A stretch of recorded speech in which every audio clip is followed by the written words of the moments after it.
Okay, you guys, so here we are. I've talked about how the elements are mostly effective into people's, especially people's who've devoted their lives to God, right? They need to be in constant prayer and constant devotion to God.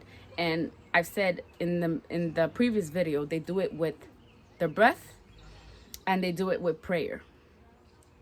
And because they can literally be metahuman or superhuman because it asks for so much concentration to be in a constant state of prayer.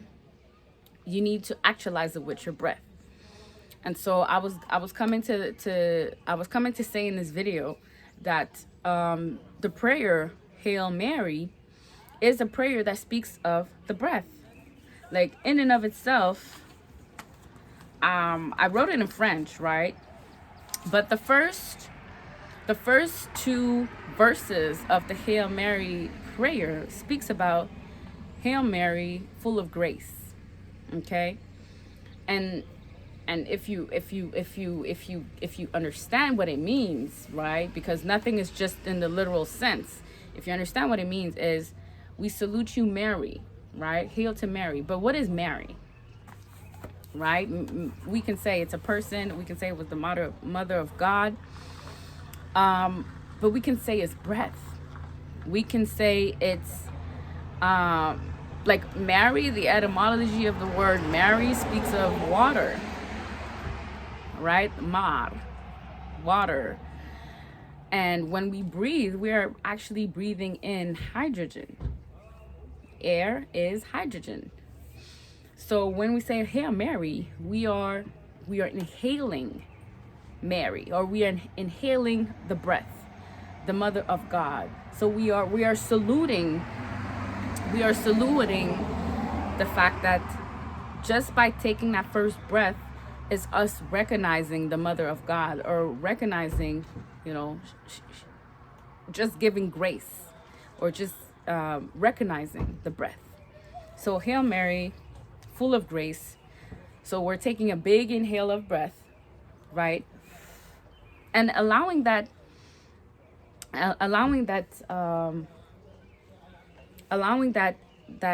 inhale to always get to a deeper part of us.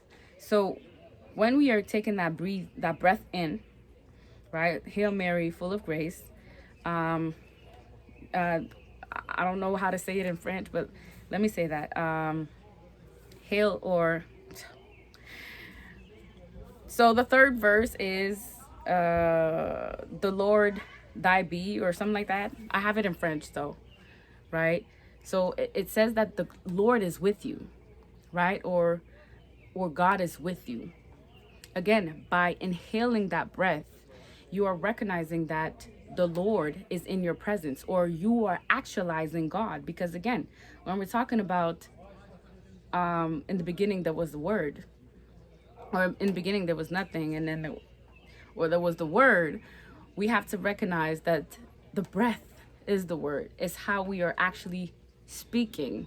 We are utilizing our breath to speak. We are utilizing our breath for everything. If we did not breathe air, we wouldn't be alive. We wouldn't be around. So when we say that, we are in the presence of God, again, we are giving more power to the breath coming into our cells. And then we say that the next verse is you are the most you are the most blessed amongst all women. At that point, it's because the breath has solidified and has gone through the 12 vertebrae. So it has passed through the diaphragm and is going down all the way down to the belly, right? So that's where we say, like, you are the most blessed amongst all women. Why are we saying this? Why are we talking about women? Because when the breath actually hits past the abdomen, we are talking about the womb space. And this is why the next verse is about the next verse. The next line is, and Jesus is the fruit, right? Is the fruit of that womb space. So because the breath has hit that womb space, What does it mean? It means that you need that those who are devoted in whatever in the Christian faith, who are praying, who are utilizing that prayer every day, it means that when they inhale, they need to inhale it to such a point. They need to take such concentration into inhaling with such devotion, such calmness. Can you inhale past 10 seconds without going out of breath? Right? So it's a constant practice. Sometimes when you like people, like, I can only imagine when you start entering in those monasteries, maybe the first 2-3 times you're going to pray, it's going to be hard for you to actually deepen your breath to the point of reciting that third or fourth verse, talking about Jesus is the fruit of your womb space, right? And your breath is not even there yet. Like, you are out of breath because your breath just passed through your diaphragm.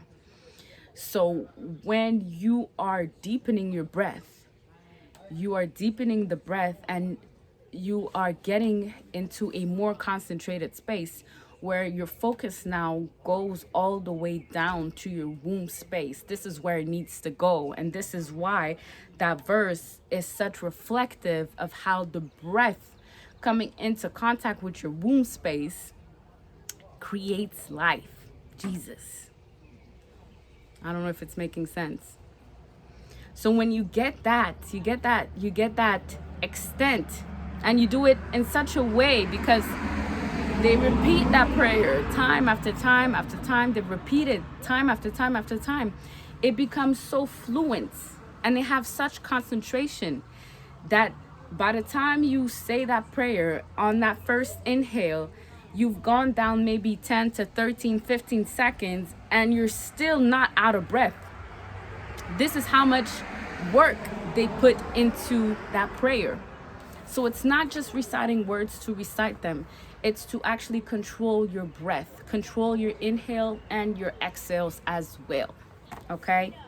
And on the exhale, when they say Saint Mary, Mother of God, that's when now you are on the exhale. That's when now you are allowing the breath, that the fruit of the breath, right? The fruit, Jesus, that turned. So that breath that hit the womb space created a fruit, right? And usually, what does the breath does? Like, what does the air do to you, right? The hydrogen that goes into your body, what does it do? It nourishes, right? Some people say that you need food to nourish your body, but the first and foremost thing you need for your body is the breath. Some people live off of breath. They don't drink, they don't eat, because they've come into a space of awareness that is so deep that they don't even eat food to sustain life within their own cells, their own body, their own matter, their own meat suit, right? But it takes a lot of devotion. It takes a lot of practice for you to get there. So by the time the breath has turned into fruit, has turned into nourishment for your body, you've paused, and now you are going back on the exhale, right? So, and then in the second part of the prayer, it says, Saint Mary, Mother of God, right? So again, giving grace or, acknowledgement to the Mother of God, the Mother of the breath. So again, recognizing that the breath is essential to our livelihood. Pray for us, sinners, right? Why do we need to pray? Why do we need to pray at this point, right? Why did they put this in the prayer, right? Now until our dying days, or like I'm translating it, but in my words, in my own words. Sorry for that. But if you go back to the prayer in English, in the English version, you will find that when they are exhaling, when your breath is coming out of your body, out of your mouth, right? Because you're inhaling through your nose. You're inhaling through your nose. What does the passage of the breath does, right? You're inhaling through your nose. It goes all the way into your, right, in this space right here. and then it goes down into your lungs, and then past your lungs, right? It nourishes part of your lungs, but then you can actually dive a little deeper with your breath and get into your belly space and go even deeper all the way down into your womb space. So on the external, when your breath is actually leaving your body, you are praying to God because you are coming into this infinite infinite partial or infinite, I don't even know how to say it. You come into this fraction of time where you can die again because breath is leaving your body. And that is why they're saying praying to God, until our dying times, or until we die, or until our death, amen, is because your breath is leaving your body. So in that small fraction of time, you can actually die because your breath has left your body. So remember,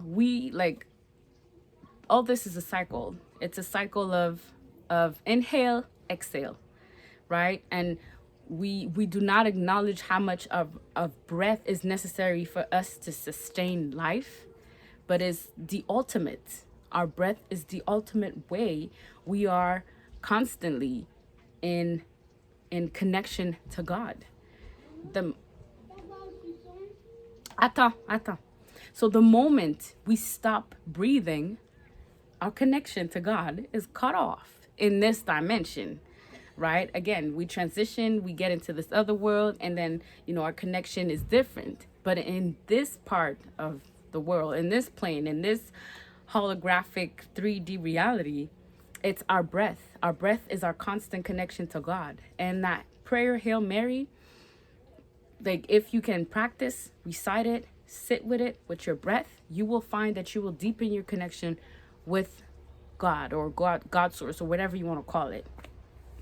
So that was my revelation of it's something that I had written down for quite a bit, but I wasn't sure I was going to share with you guys.